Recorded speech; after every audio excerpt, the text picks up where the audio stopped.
In this video, I'll show you how to fix a paper jam on your Brother color laserjet printer. This one is the HL-L3220CDW, but it works the same way on many other models. So the first step, once you see a paper jam, we need to unplug the printer from the wall outlet. I always suggest this because the toner can get very warm, so I don't want you to burn your fingers or something like that. So I'll simply go on the back and unplug the printer. Then I suggest you wait at least 2 or 3 minutes so the printer cools down in case it was warm. After doing that, after waiting this time, there's multiple places where we can check for a stock paper. Well, first of all, you can check at the output here. Take a pair of tweezers, and if you see any stock paper, simply remove it. If there's nothing wrong, simply pull the input drawer out completely.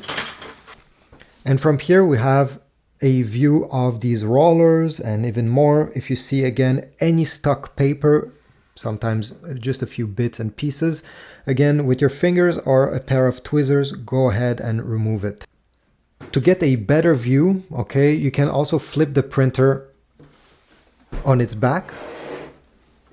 So this will give you a better view. Another place where we can go is on the back of the printer. Stick your finger over here and pull this way. Okay, pull it out completely.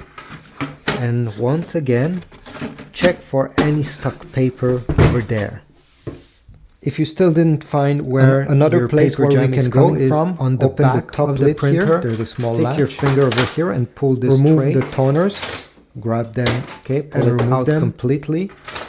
And once again, check for any stock paper over there. And now we have a better view. So again, if there's something stuck, go ahead and remove it. But there's one more thing I need to show you. You see there's this green piece. If you stick your finger here and lift up, you'll have access to the internals of your printer. And again, more chances of finding a stuck piece of paper, a debris, something blocking. Once you have removed the stuck paper, close the lid and plug back the printer in the back. The error should clear by itself once the printer restarts by itself, and you will be good to go. Thanks for watching. Leave a like, comment down below if this worked, subscribe, and I'll see you in the next video.